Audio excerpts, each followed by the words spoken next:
All right, thank you all for tuning into another episode of HBCU Sports Spotlight, powered by Love of the Game podcast. Cam Dailey. I'll be doing interviews now with people from all over the HBCU realm. We have a great interview with Mr. Anthony Mitchell, Super Bowl champion, played at Tuskegee University, played for the Ravens and many other teams in the NFL. And we'll be deep diving into his life at Tuskegee University and things we can do to improve the HBCU experience, not only for fans, but players and parents as well. Stay tuned. All right, welcome everybody for our first show here with special guest for me, Mr. Anthony Mitchell. Give you a little insight on him. He and I are like the best of friends. Went to Westlake High School together, went to Tuskegee University together. He went on to play NFL Europe, played in the NFL for a couple of teams, even got a Super Bowl ring. So we're going to jump in it with him with something about the HBCU, something about stuff he has going on, and then also his thoughts on what's happening with everything going on. Ant, you good? Yeah, I'm good. How y'all doing, man? Man, wonderful, brother. So let's first start off with let's give the people something. Going through your mind, your thoughts. What made Anthony Mitchell? Let's talk about that Tennessee Titans game, man. Running up that 90-yard touchdown, which helped you guys secure the victory. What's going through your mind, man? Man, it was overwhelming. I mean, it's a feeling you can't explain because you don't know that something big like that gonna happen to you. You know, coming from a small school that I came from, so it was overwhelming, and I loved it. I mean, because it's something they can't take away. You know, once you put your mark on life and mark on something they can't take away, you got to sit back and you got to love it, because my name will always be mentioned when they say the Ravens and Tennessee Titans. Yeah, definitely. And plus with that Super Bowl. So go into a little bit of your background. Let's talk about high school, Westlake, 94. And I hate to tell your age on that. People probably know it now, but 1994. Talk about some schools that were recruiting you. What was going through your head? You were a quarterback or a star quarterback. Star quarterback, and I thought I wanted to go to college and play quarterback. So I had a lot of schools recruit me as a safety. And, you know, I wanted to major in architecture. So I went to school. I went to the school that offered me both. I wanted to play quarterback and wanted to major in architecture. So Tuskegee offered me both. I turned down the Clemson, South Carolina, the Purdue's, the Wisconsins, Nebraskas.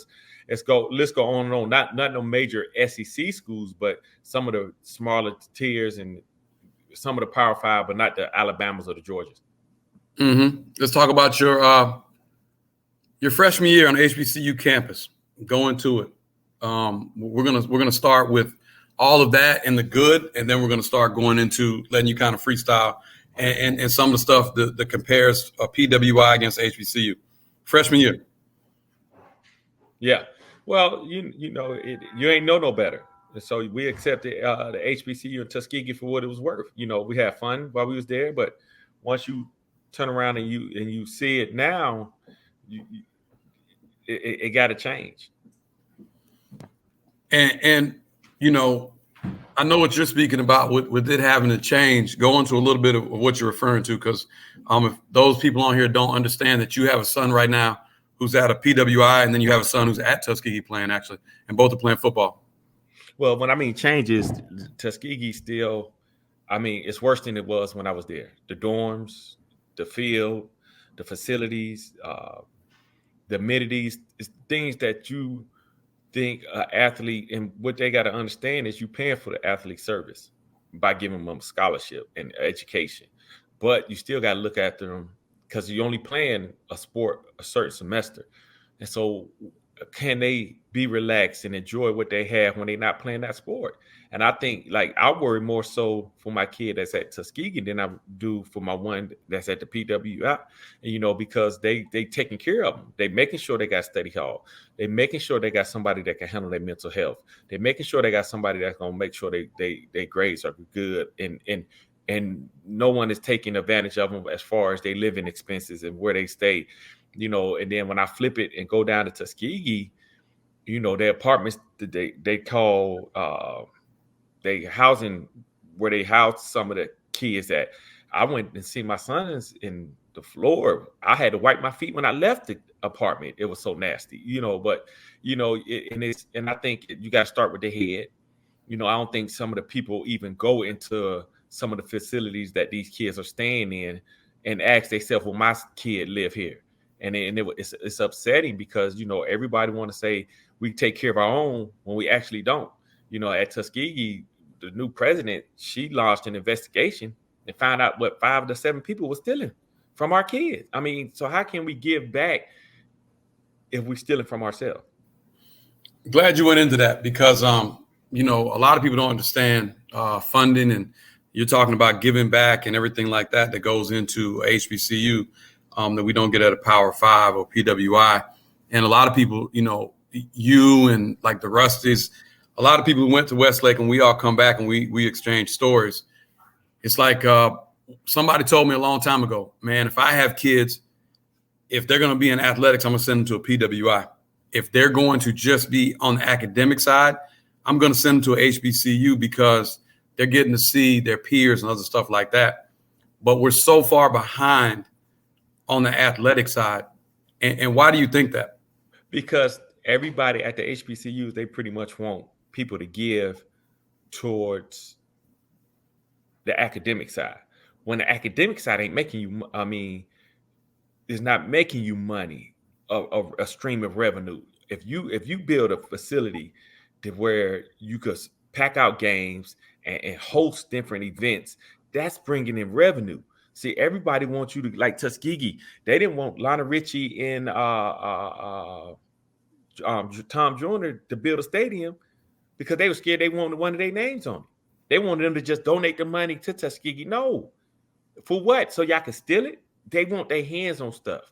You can't always have your hand on something. And I think people give back more to the PWIs is because they're going to see where their money is going. Go to a D1 school, and people could hate me for this. Go to a D1 school. Yeah, Tuskegee got a nice facility, but they can have more. I think they just got donated $20 million 2 summers ago. You don't see where that money went. You got to pull an arm and a leg just to get something put up. You got to pull an arm and a leg just for something to happen when our kids are living in facilities that's not acceptable. At some point back in the day it was, because that's all we knew. But when you seeing your kid and you raise your kids different and better than what you want, you expect different. And that's what it is. I mean, looking at my son at the PWI and looking at my son at the HBCU, they live in 2 different lifestyles. 2. My one in the PWI, he don't even want to come home. I don't care what nobody say. He don't want to come home. He came home on a Tuesday. He had his flight set to leave that Thursday. To where my son at the HBCU, he'll come home and stay 2-3 weeks. Mm-hmm. And he had an apartment down there. So it's saying a lot about when you say let's take care of our own when we really not. Well, let's piggyback on that. What can be done to help out as far as everybody? Because just like you mentioned 2 powerful names, and every HBCU is kicking out powerful people. Right. And it's a lot of people who can donate money. But you said a key word there is that, stealing, misuse of funds. We don't know where the money going. And it's kind of like, people are filling their pockets up.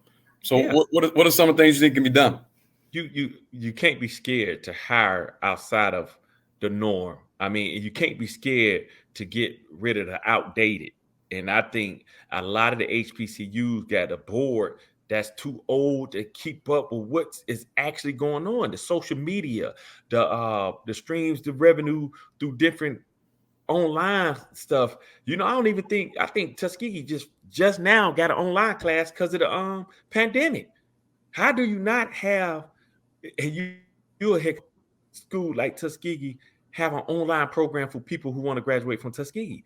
That's money to where you don't even have to worry about them coming and being on campus until they graduate. But you bringing in a stream of revenue, and we so outdated with just technology is ridiculous.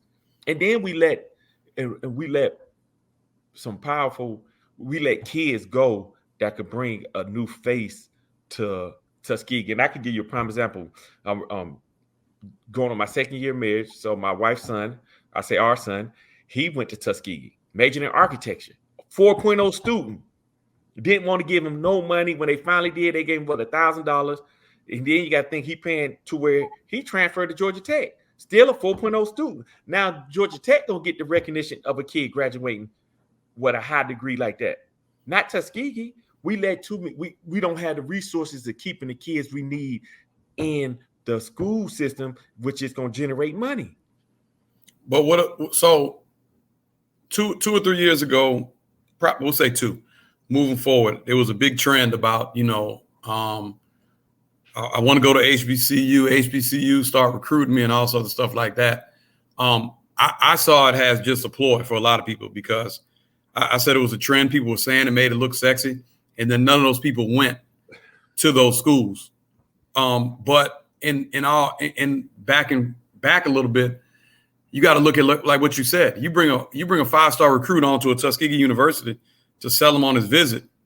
And you just said all the major things that, like, we don't have the proper facility. We don't have a nutritionist who's taking care of the kids. Like, that's what we're all trying to get to. I think people our age and a little bit older are now, like you said, we got to get rid of the old people. We got to stop recycling, because I know for a fact a guy can get fired at a Morehouse or a Tuskegee and end up at Clark or Payne or something. They just SIAC recycle the same coaches over and over again. They rotated in and out, and to where, look what they've done, where they come from. Look what type of money they generated, where they come from. And if you do that, and then you got something, was they winning? You know what I'm saying? Just Clark just hired Tuskegee old coach. He just had 3 losing seasons. So how you gonna have a change at Clark Atlanta because you're going off somebody past of what they did 15 years ago? His style of coaching is outdated.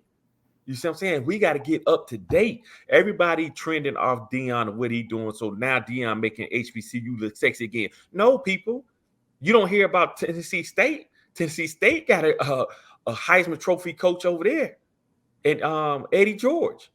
You don't hear about that because Deion is going to bring something to the table that Deion was brought to the game of football, whether he was playing or now he's coaching.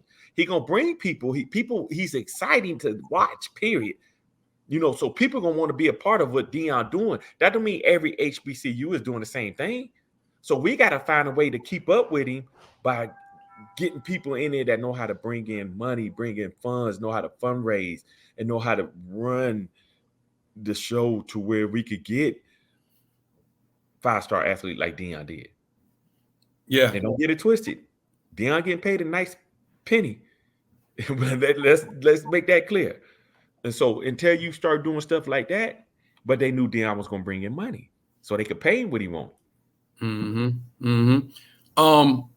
For you playing at Tuskegee on the football team and everything, what was it like as far as with like the weight situation, your eating, trainers and things like that? Because I know for us, when we were there together, I think we shared the same trainer, and I don't know if she had any help with you all, but she was our only trainer, and she didn't even go on the road with us to away games, unlike some of the PWIs and some lower D1s too, and even some PWIs at the Division II level.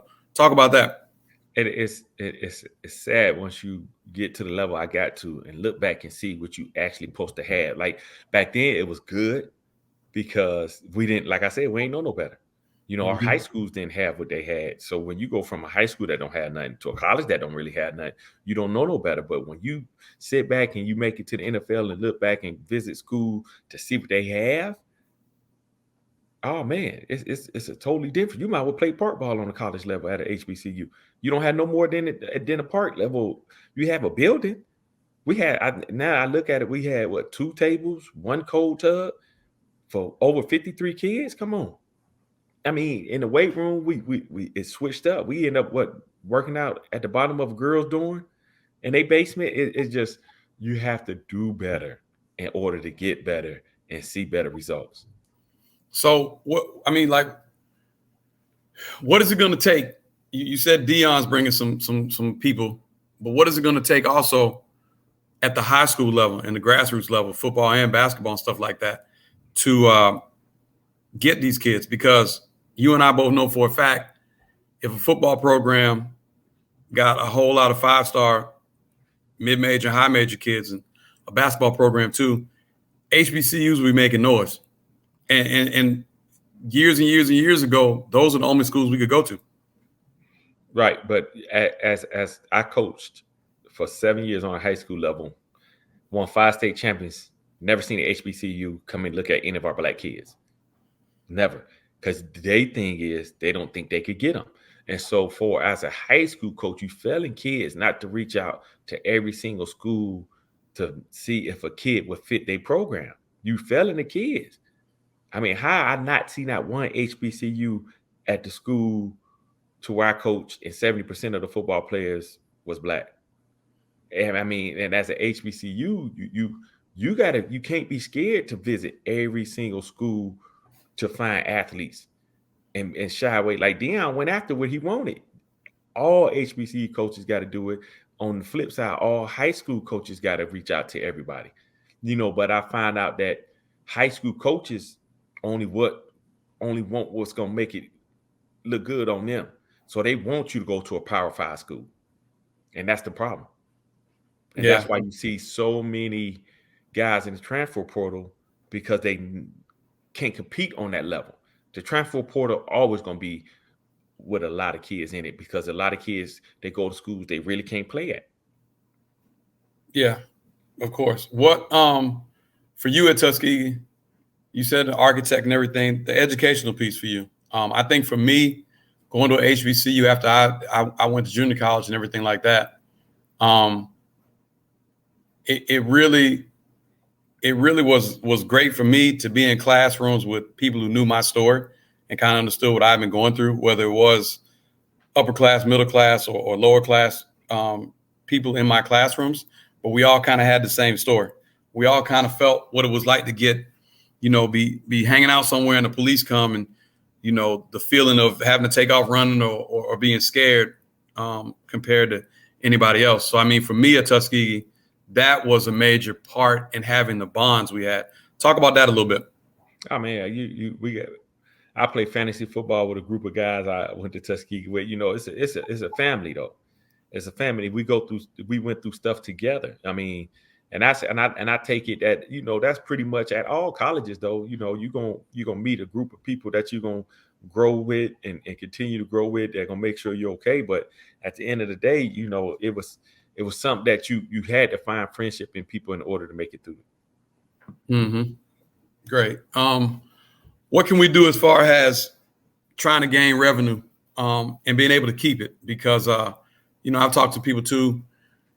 People are always talking about these money games for these HBCUs to go play these Power Fives and everything and get all this money. But a lot of the time that money, like you just said, disappears and nobody knows where it's going to. For example, Morehouse has had that Olympic Stadium for basketball, and I don't know any. Maybe probably their Clark game where they sell it out, but I haven't seen any kind of upgrades or anything else, I think, to the floor or anything else in that gymnasium, new stands or anything like that. So what are some of the things you think that we need to do as far as getting funding, giving back, and also being able to keep that money and disperse it to the right things that we need inside these programs? They can't be scared to spend it on the right things and help it make money. I think they scared to hold on to it or to where they steal it, or you just got to have people you could trust. Get rid of the old heads that's stuck in their ways, and you got to build up the facilities. I mean, you can't have money games. Tuskegee, you can't go down and play Auburn. Them boys down there pushing all that weight, so you can't have a team go play a money game to where they not at least competing off the field as much. Because everybody know the difference between the kids at the HBCU and the kids at the D1 is just the line, both sides of the ball, O line and D line. Everything else is about equal. Yeah, maybe quicker some of these HBCUs with these wide receivers. Yeah. You made a great point too, and I want to go back to that, talking about the high school coaches, because in my dealings and everything, a lot of these coaches are coming from these HBCU schools too as well. A lot of the good coaches out here, and some aren't. But why is it that they're not wanting kids to go to HBCUs? So they do get that offer, and then like you said earlier too, some of the coaches want to make it look sexy for them, and that's why they ain't not going, because they making it look good on them. But if you look at it, it's a school out there for everybody. it's the coach's job to find that school for these kids. If that's their dream. Some kids are just meant to not play football after high school, but there's a lot that get overlooked because the coaches don't want to do the leg work. And I had a couple people come to me say that coach said, "Oh, get recruited, you're on your own." Who does that? But that's the type of coaching that the high schools hire. Some people, and they start with the principals. Some principals at the high school level don't even care about sports like that. Some of the presidents at the colleges don't care about sports either. Right. It's funny you said that because I can remember you and I in high school, and I remember everybody coming through that building for you and I in basketball and football. And I also remember Coach Allen and Coach Rogers always talking about Morehouse. And, my dad was a professor there at the time. And one of the things he told me, he wanted me to go to HBCU, but he also said, you got to be careful which one you go to, because I was telling somebody this other day, like sometimes we didn't get to celebrate Christmas because they was back behind in pay. And my dad was like, hey, I don't know if I'm getting paid at the end of the month this month. But for his passion of teaching, he went back to Morehouse every day to teach. Speak a little bit about that.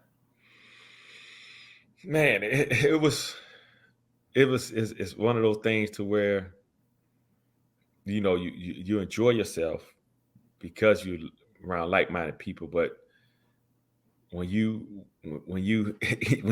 see that they ain't doing right, you just got to carry on and hope that you can make it through and just control what you can control.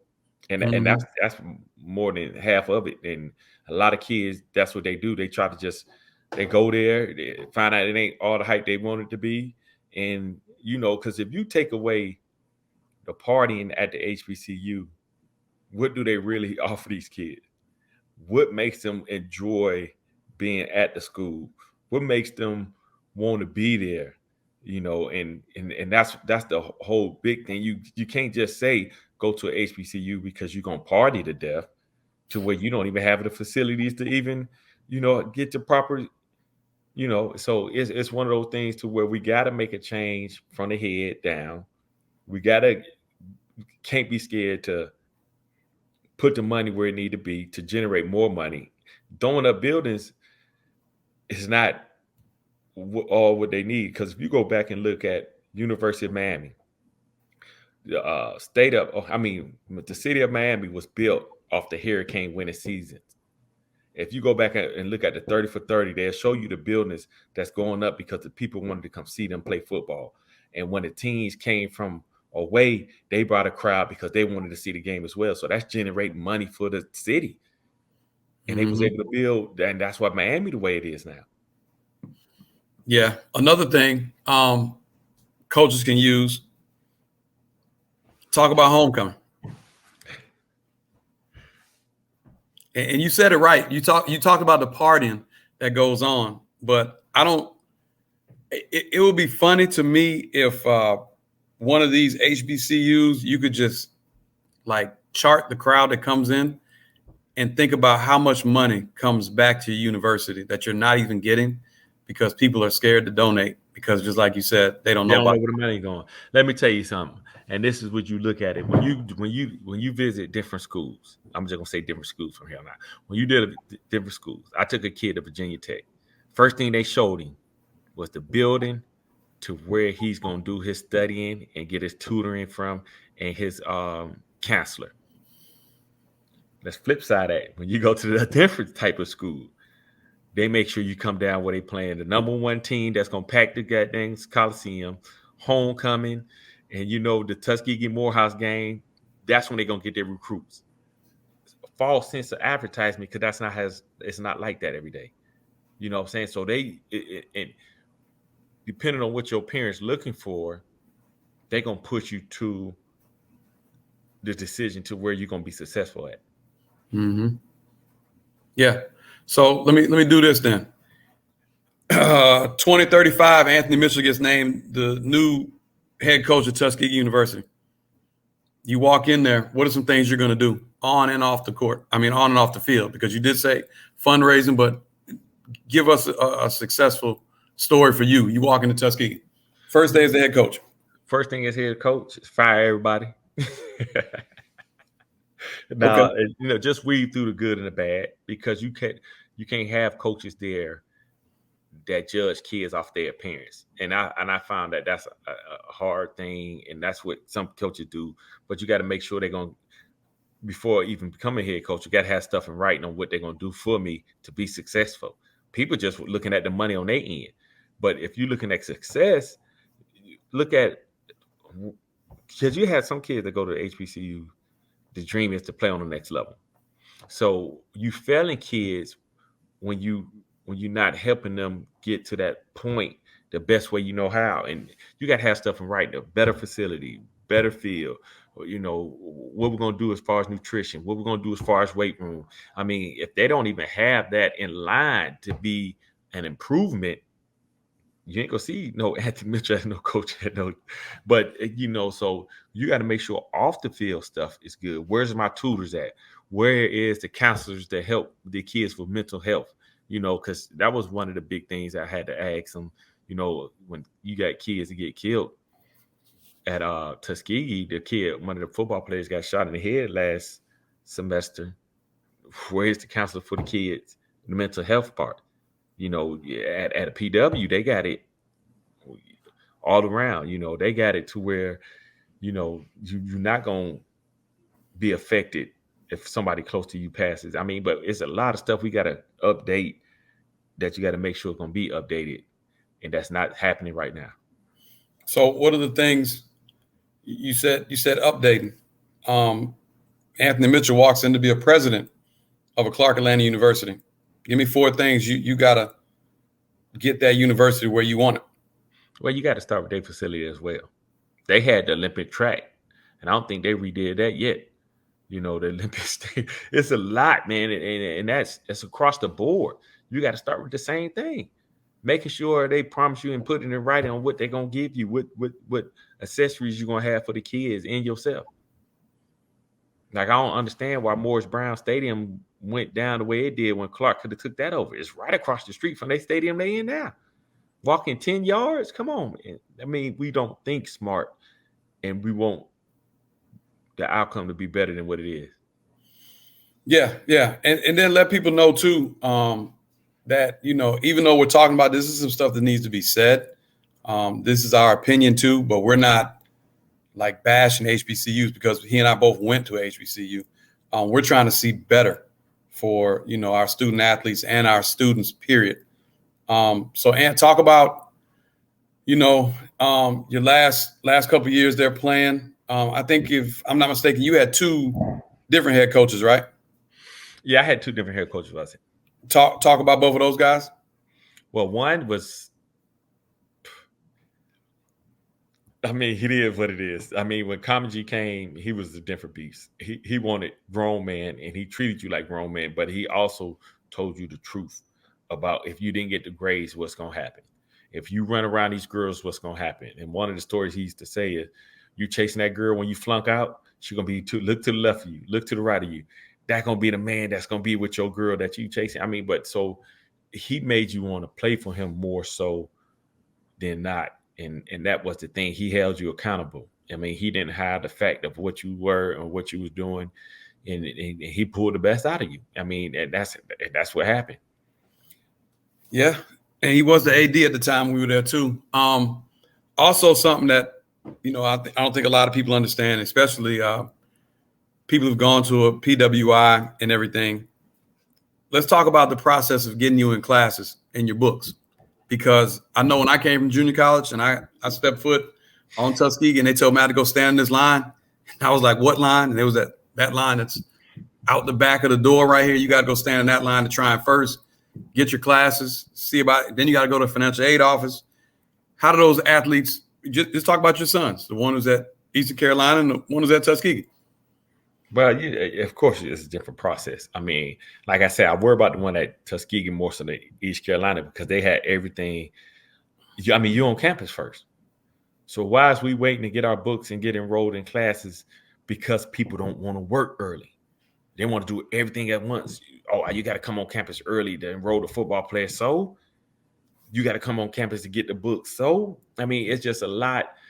Like, it was times to we in class at Tuskegee, we didn't have booked for the first 2-3 weeks of class because we was waiting for him to regenerate. I mean, it's night and day because of if you got a 5-star athlete, a true 5-star athlete, you want him to go to where they going. He don't have to worry about nothing. You don't want to hear no phone call. They said I don't have no books. They say I can't do this.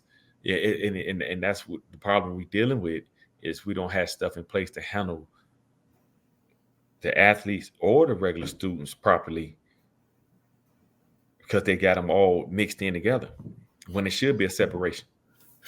Well, let me go back to this though, man. This is what kind of hurt my heart, man.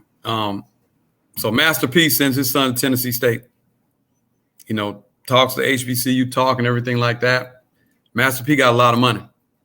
Well, his son got injured, and this is part of what you're saying. Like he said, you know, the trainers in the training room wasn't up to my standards. So my thing is, okay, your son's at a HBCU. Everybody's talking about the HBCUs, and then you pull him out. Why couldn't you have helped get backing, or why couldn't you have helped secure the stuff Tennessee State needs inside the athletic department?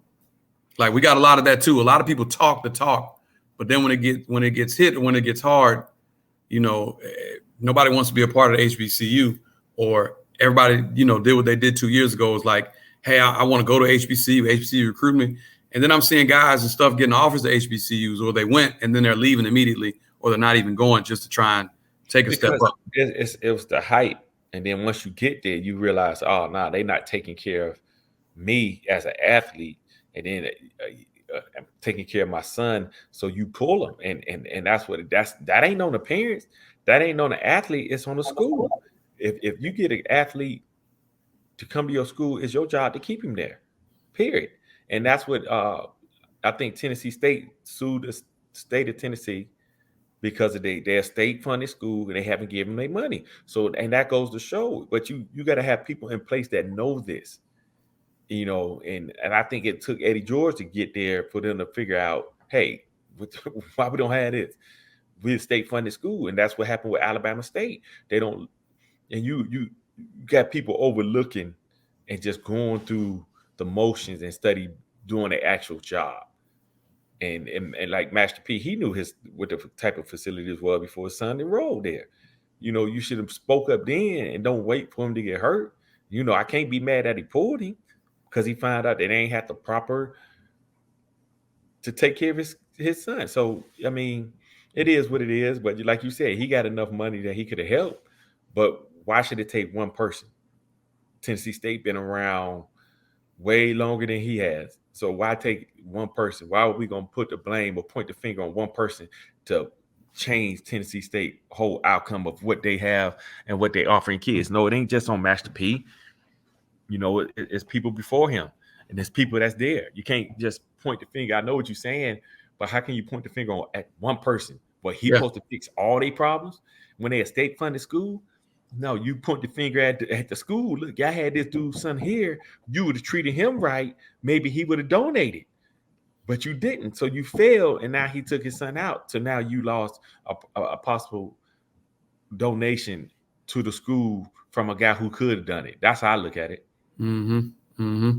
So before we get off, you got any you know, good words for HBCU and a something we can do, a process we can do to help out?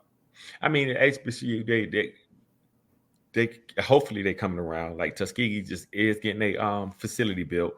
They ripped down their they put a new training facility in there, put a new field in, but you know, still got ways to go. That's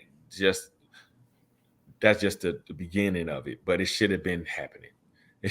That should have been a process when I was there and when I left. And you got guys that come out that don't want to donate because they know that, hey, they ain't gonna do right with our money. So you got to change it, and you got to start doing stuff to where people can see where their money's going and what their money's doing. Yeah, definitely. Well, I appreciate having you on, man. It was a lot of good stuff to talk about and discuss. And like we said, we talked about the good and the bad of HBCUs, but we're just trying to get together to figure out what we can do to help not only Tuskegee University, but all these universities. So appreciate you, Ant, for everything, man. See you soon, brother. All right, boy. You take it easy. All right, man.